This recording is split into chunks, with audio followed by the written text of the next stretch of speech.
कह रहा है। मैं एक टिप्पणी संजीव सर की लूं सर, मैं केपी सर आपके साथ हूं। संजीव जी, आज बजट भी आया है बिहार में, बिहार सरकार का बजट, उसमें यदि हम देखें तो ये जो निश्चित तौर पर बजट तो यही होना था, आना था, चुनावी बजट कहा जा रहा है, कहला रहा है, लेकिन हम ये हिंदू और मुस्लिम वाला फैक्टर देखें और जो जातीय जो एक इक्वेशंस हैं उस मोड को रख के सामने देखा जाए तो क्या आपको लगता है कि नीतीश कुमार किस तरीके से उस पर क्लियर करने में सफल हो पाए? भारतीय जनता पार्टी जिस तरीके से लगातार एक ये प्रयास कर रही है दबाव बनाने का, ये कोशिश उसकी कि हम भारी बने रहें, उस संदर्भ संजीव सर, देखिए, सच स्वीकार करने में कहीं कोई दिक्कत नहीं होनी चाहिए, तभी आप सामने आप राजनीतिक स्थितियों पे सही आकलन भी कर पाते हैं, और राजनेताओं को भी करना चाहिए और विश्लेषकों को भी करना चाहिए। तो सच्चाई ये है कि जिस दिन दोनों ही सरकारें, केंद्र की सरकारों को आपने यदि बनने का अवसर मिल गया केंद्र की सरकार को, तो उसके पास बहुत सारे दूसरे अवसर भी प्राप्त हो गए, और वो 5 साल जितने दिन रहेगी वो इस हिसाब से काम करेगी। उसके उसके फिर वो जो राजनीतिक उसके फल प्रतिफल का जो मसला है, कितना असर होगा, वो आगे जाकर के आप उस वक्त उस दौर में विश्लेषण करते हैं।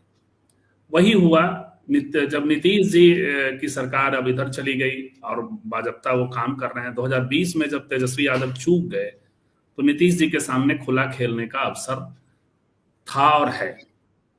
बजट उसका एक, आप कह सकते हैं कि चूंकि चुनावी बजट है, जो आपने एक वाक्य में उसको समेट ही लिया, तो बजट उसका एक, आप कह सकते हैं, एक नमूना है सामने।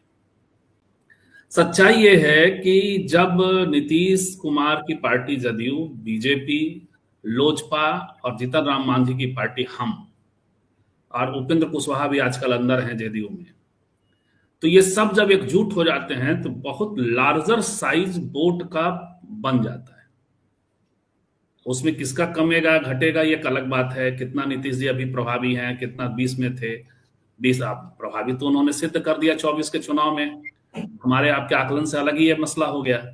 तो मानकर चलिए कि 15% का मिनिमम गैप है महागठबंधन और भाजपा के बीच में, यदि नीतीश जी वहां रहते हैं तो। लेकिन जहाज बहुत बर्डेंड है। बर्डेंड ये है कि आप कितनी सीटों पे लड़ेंगे। क्या नीतीश जी 122 सीट जो पिछली बार लड़े थे उतनी ही सीटों पे से कम पे लड़ने के लिए तैयार हैं? तो वो चीजें अलग हैं। लेकिन फिलहाल ये है कि काफी ज्यादा, तो आने वाले दिनों में महागठबंधन की ओर से, तेजस्वी जी की ओर से क्या चीजें अनफोल्ड होकर के आती हैं, वो उस पर नजर हम सबको रखनी चाहिए। फिलहाल तेजस्वी जो कोशिश कर रहे हैं वो ये है कि नीतीश जी के दौर के अपराधों को कंपाइल करके सामने लाके उनके सुशासन की छवि को ध्वस्त करने की कोशिश कर रहे हैं। कल जो बजट पूर्व तेजस्वी ने मीटिंग ली, प्रेस कॉन्फ्रेंस किया, उसमें भी जो महिला वाली छवि है उसको भी ध्वस्त करने की कोशिश की है।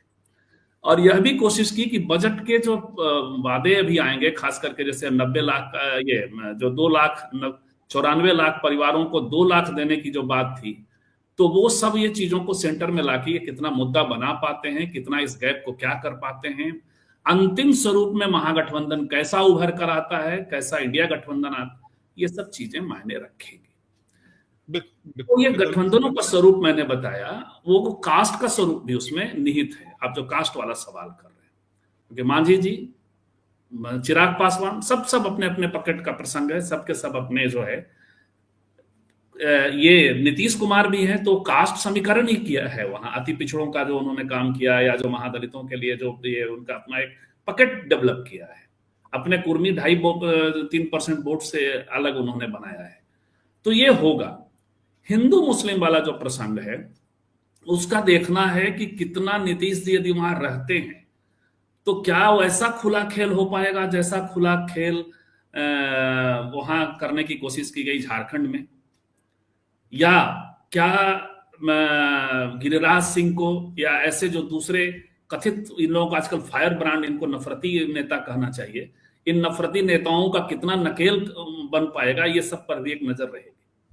लेकिन प्रधानमंत्री के संदर्भ में मैं एक बात कहना चाह रहा था, वो ये कि देखिए, आरएसएस तो सहस्त्रमुख और कई दिशा में काम करता है, उनका तो अपना मुस्लिम मंच भी है, और ये तय है कि इनके सारे जो हार्ड लाइनर्स हैं वो अपने अपने ढंग से काम कर रहे हैं और सरकार उसके साथ खड़ी दिखाई पड़ती है, बचाती हुई दिखाई पड़ती है, बुलडोजर लेकर के इनकी सरकारें निकलती हुई दिखाई पड़ती है। ये सब कुछ सामने है। इसके बावजूद इनकी हमेशा एक कोशिश होती है मुस्लिम मंच के जरिए और दूसरे तरीकों से कि थोड़ा सा अपना एक पकेट बनाए रखें। नरेंद्र मोदी का बहुत पुराना रिश्ता बोहरा समुदाय से है, मलिक सर भी बताएंगे, मिहिर सर बताएंगे, और आप वो वहां से उनको फंड भी मिलता रहा है, वो हर तरह से उनको उनके साथ खड़े लोग हैं। शिया और सुन्नी वाले प्रसंग में लखनऊ का सारा प्रसंग आप जानते हैं। पूरा महागठबंधन या इंडिया गठबंधन पसमानदा लाइन पे कुछ नहीं बोलता, इसके बावजूद कि अभी पसमानदा नेता अली अनवर को शामिल कराया गया कांग्रेस में, राहुल जी के उसमें, लेकिन बोलता नहीं है।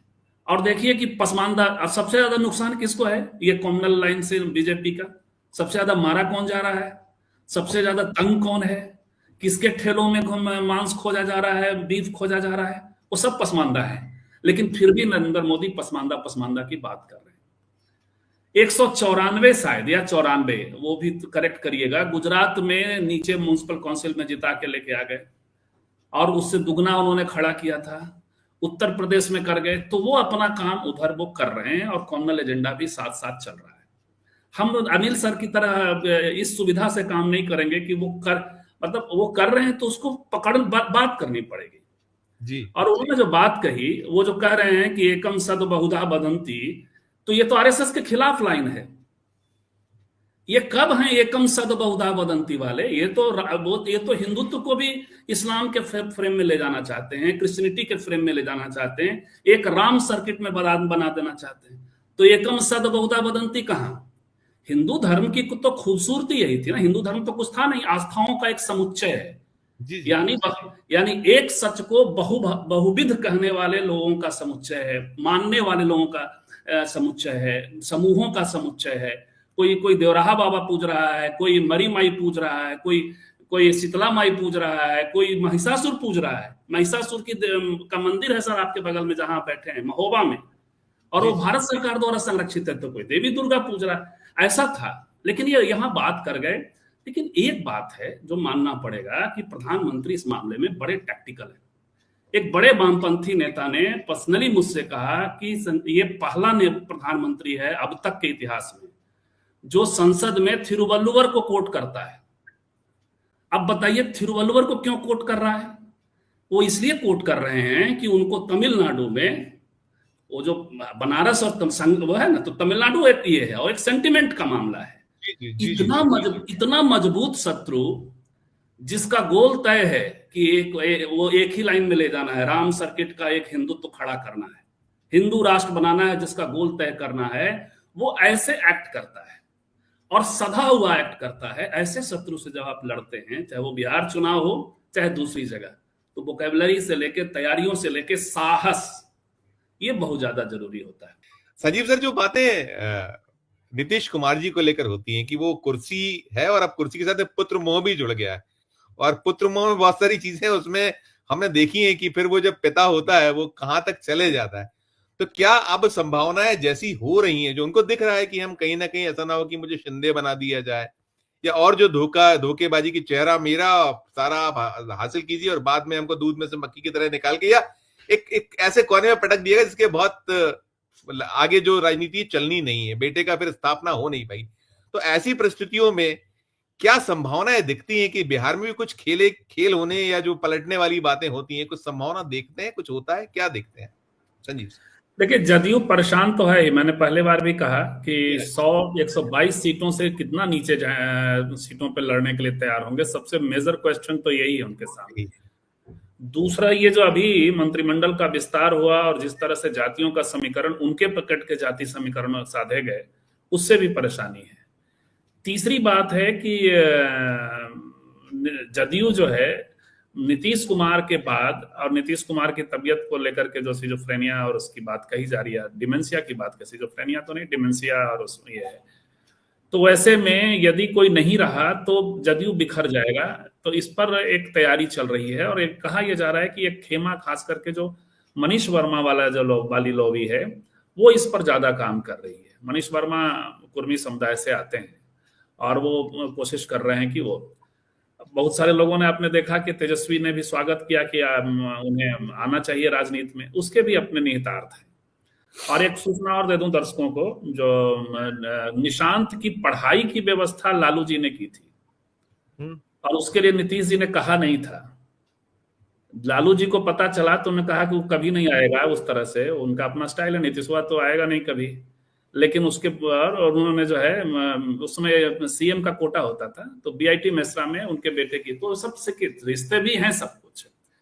तो जो असहज स्थितियां, निशांत ने कहा है, अंकल कहा है, चाचा कहा है, उनको कहा है। बिल्कुल। तो असहज स्थितियां बनेंगी तो एक फॉर्मूला क्यों नहीं हो सकता है कि चाचा से भतीजे ने सीखा, यानी नीतीश जी से तेजस्वी ने सीखा, अब भाई से भाई सीख ले, यानी तेजस्वी के साथ डिप्टी सीएम का फॉर्मूला भविष्य में आ सकता है। जी, संभावनाएं बहुत सी हैं। और ये इसलिए इस पे आप जो सवाल कर रहे हैं उससे आप इनकार नहीं कर सकते। देखते, इसीलिए तो बीजेपी सारे, हालांकि नाम नहीं घोषित कर रही है, निशांत ने ये भी कहा कि आप नाम घोषित करिए, लोग कह रहे हैं मैच्योर पॉलिटिशियन, लेकिन तो मैच्योर पॉलिटिशियन की तरह नाम घोषित करने की बात की एक। लेकिन अभी फिर भी निशांत वाले प्रसंग में मैं ये जोड़ दूं कि नीतीश जी की हरी झंडी कितनी है, ये अभी बहुत सामने नहीं आया है। क्या टेस्ट एंड ट्रायल चल रहा है, ये क्या हो रहा है। लेकिन दूसरी बात यह है कि निशांत साथ में रहते हैं, तो इतना मीडिया के सामने अब आने लगे हैं, तो बिना नीतीश जी के थोड़ी सी तो हरी झंडी जरूर होगी। ये सारी चीजें सामने हैं, संभावनाओं से भरा हुआ है बिहार का की राजनीति। अभी आप और कई एपिसोड करेंगे संजीव।